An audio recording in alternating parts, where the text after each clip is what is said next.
ఓం శాంతి. ఈరోజు Murali date 17 June 2024. బాబా చెప్తున్నారు, మధురమైన పిల్లల్లారా, స్మృతి మరియు చదువుల ద్వారానే డబల్ కిరీటం లభిస్తుంది. అందువలన మీ లక్ష్యమును ముందు ఉంచుకొని దైవీ గుణాలను ధారణ చేయండి. ఈరోజు మురళీలోని ప్రశ్న, విశ్వ రచయిత అయిన తండ్రి పిల్లలైన మీకు ఏ సేవ చేస్తారు? సమాధానము, పిల్లలకు అనంతమైన వారసత్వమును ఇచ్చి సుఖీలుగా చేయడమే తండ్రి చేసే సేవ. తండ్రి వలె నిష్కామ సేవను ఇతరులెవ్వరూ చెయ్యలేరు. అనంతమైన తండ్రి బ్రహ్మాబాబా ఆసనాన్ని అద్దెకు తీసుకుని మిమ్మల్ని విశ్వ సింహాసనాధికారులుగా చేస్తారు. తండ్రి స్వయముగా ఆ మయూర సింహాసనం పైన కూర్చోరు, కానీ పిల్లలను మాత్రం కూర్చోబెడతారు. తండ్రికైతే జడమందిరాలు నిర్మిస్తారు, అందులో ఆయనకేం మజా ఉంటుంది?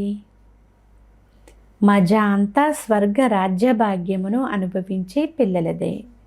ఓం శాంతి. మధురాతి మధురమైన ఆత్మిక పిల్లలకు తండ్రి చెప్తున్నారు, స్వయాన్ని ఆత్మగా భావించి తండ్రిని స్మృతి చేయండి.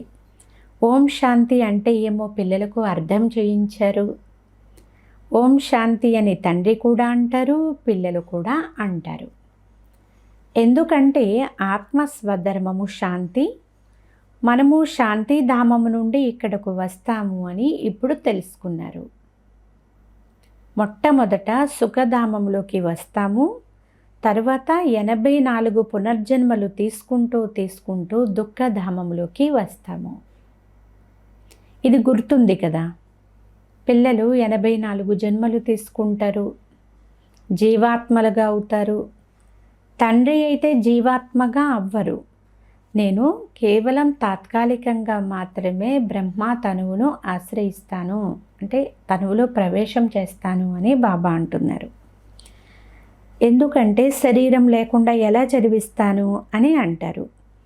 పదే పదే పిల్లలకు మన్మనాభవ అని, మీ రాజ్యమును స్మృతి చెయ్యండి అని అంటారు.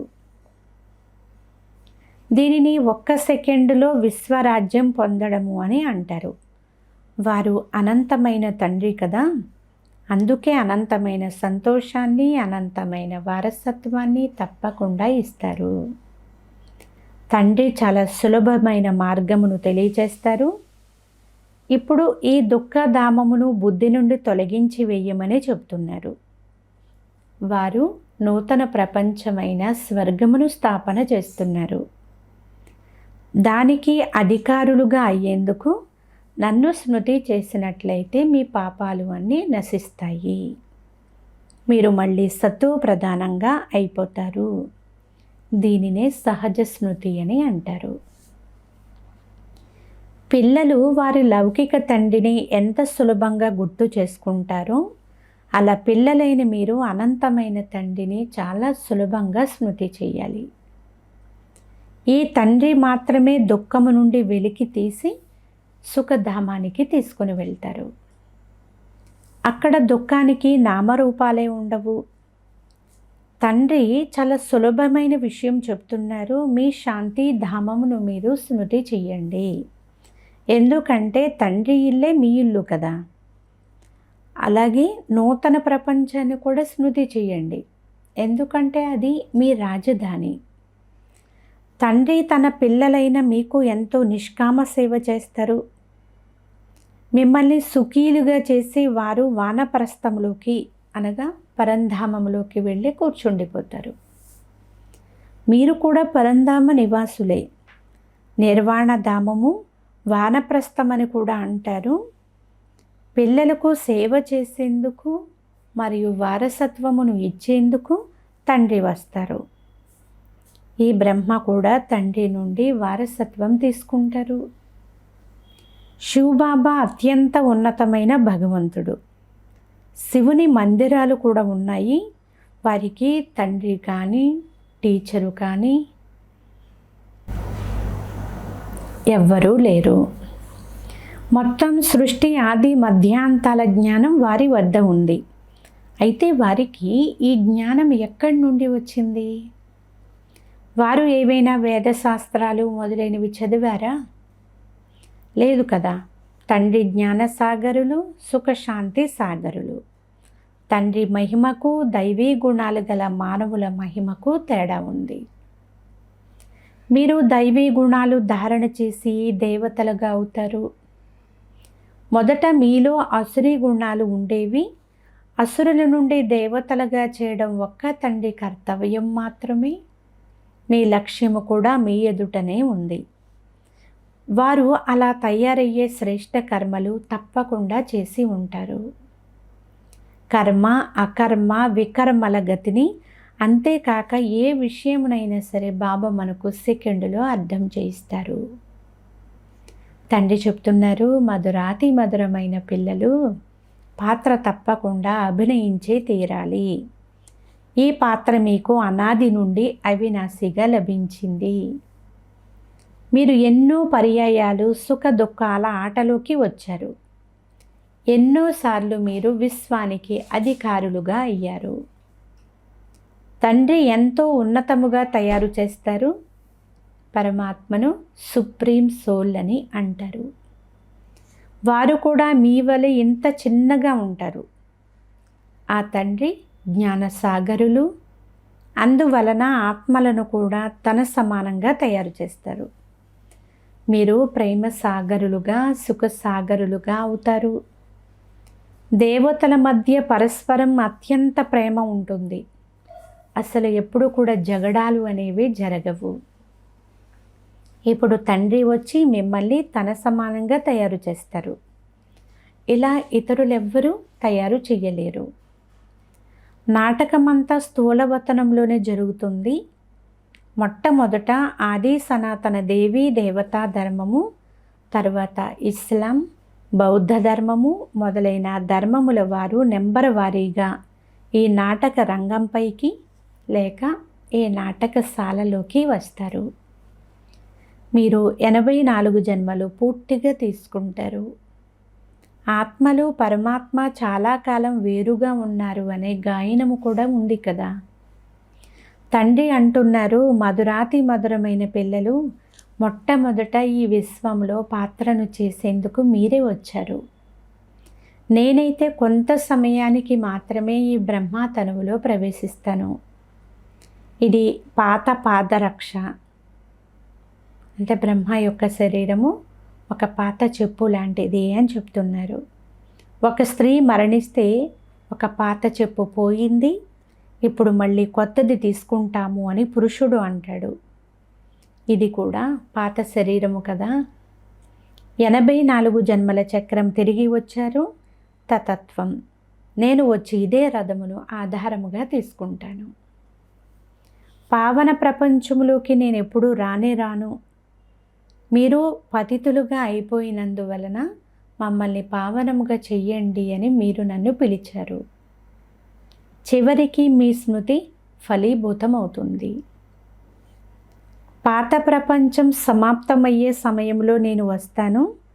బ్రహ్మ ద్వారా స్థాపన, బ్రహ్మ ద్వారా అనగా బ్రాహ్మణుల ద్వారా అని అర్థము.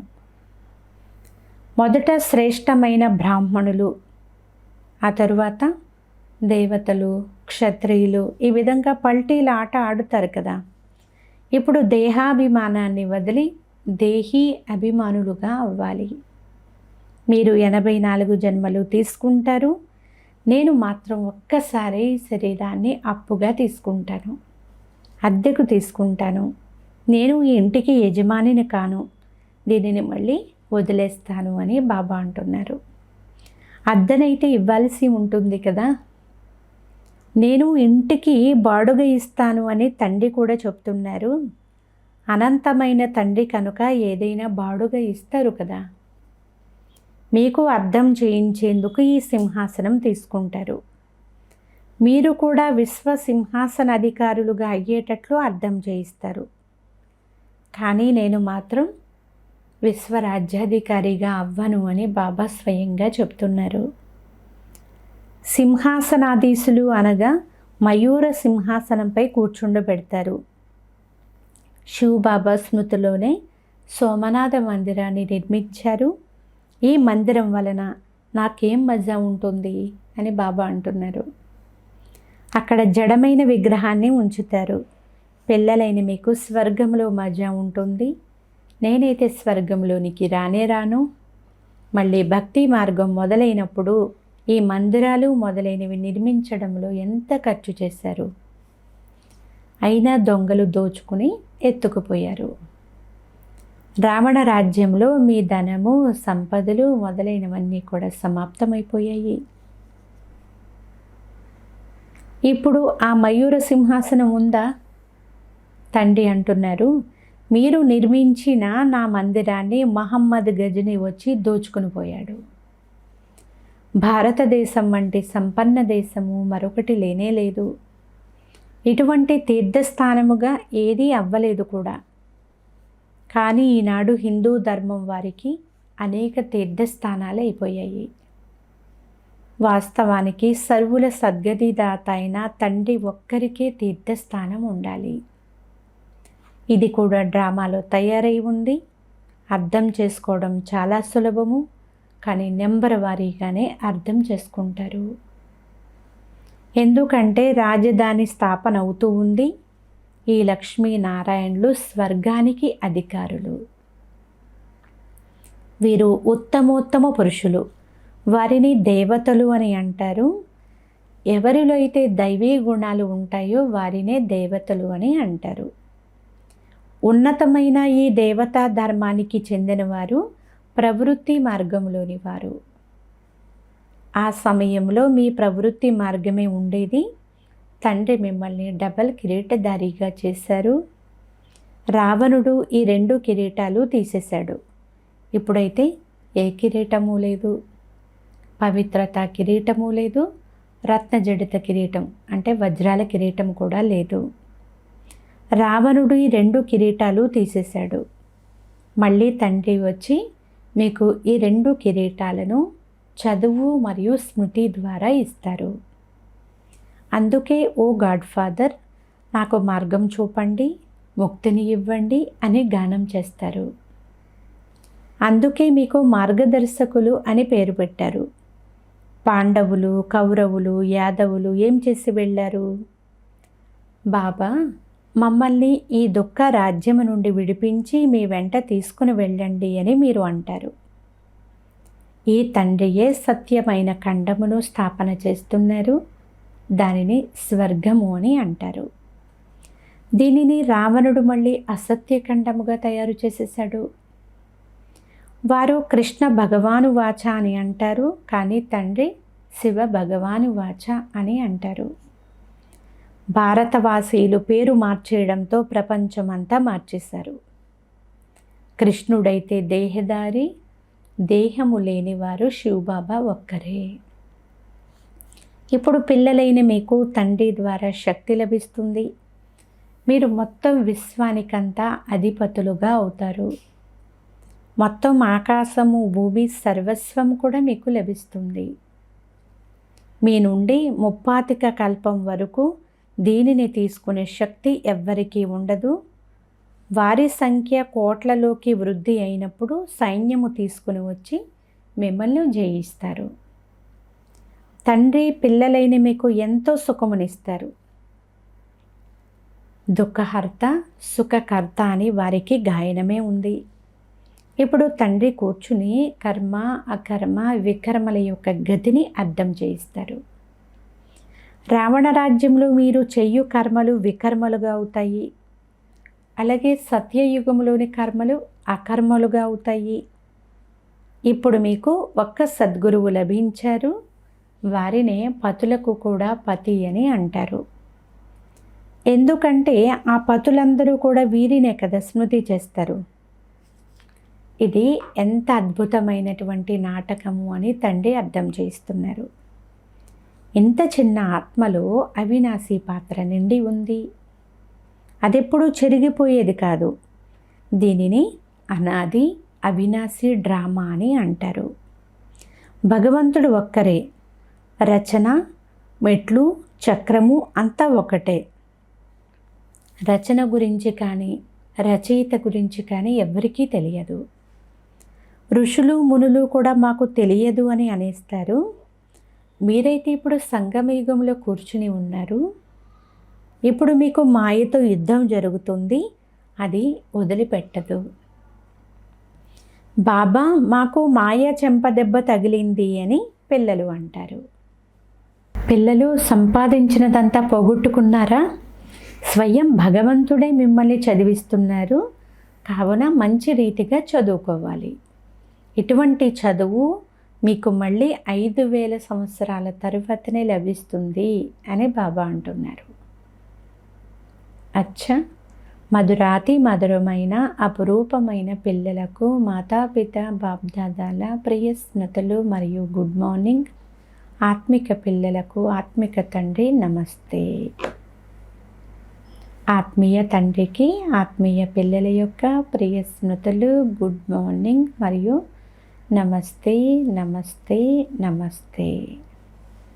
ధారణ కొరకు ముఖ్య సారము. ఫస్ట్ పాయింట్, ఈ దుఃఖధామం నుండి బుద్ధిని తొలగించి నూతన ప్రపంచ స్థాపన చేసే తండ్రిని స్మృతి చేసి సతో ప్రధానంగా తయారు కావాలి.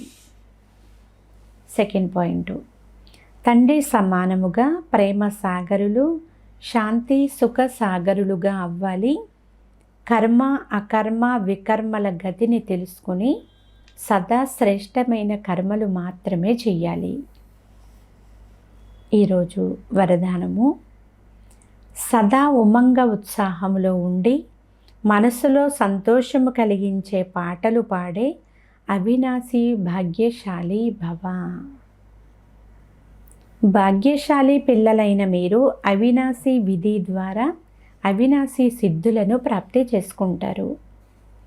మీ మనస్సు ద్వారా సదా వాహ్ వాహ్ యొక్క సంతోషపు పాటలు మ్రోగుతూనే ఉంటాయి.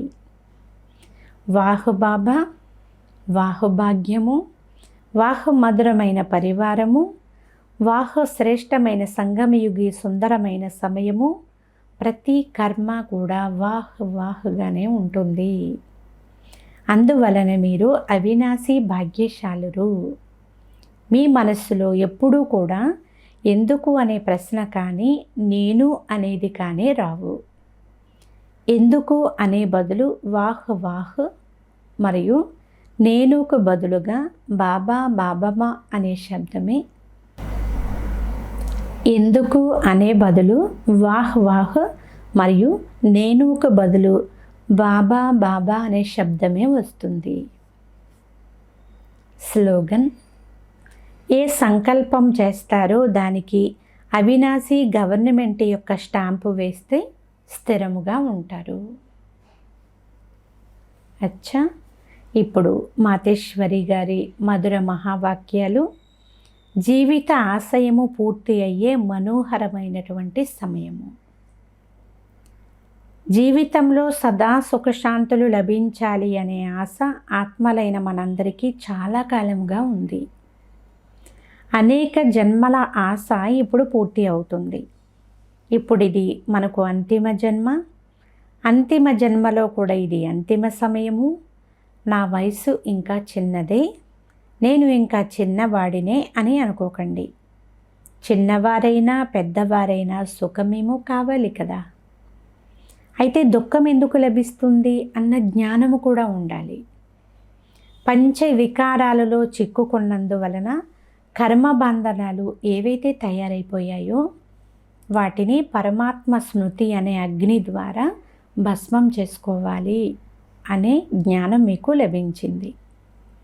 ఇది కర్మ బంధనాల నుండి విడుదలయ్యేందుకు సులభమైనటువంటి ఉపాయము.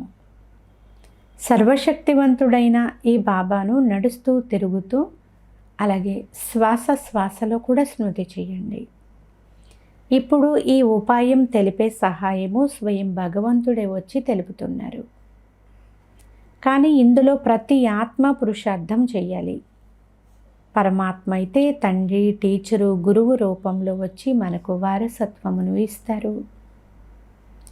కనుక మొదట ఆ తండ్రి వారిగా అయిపోవాలి.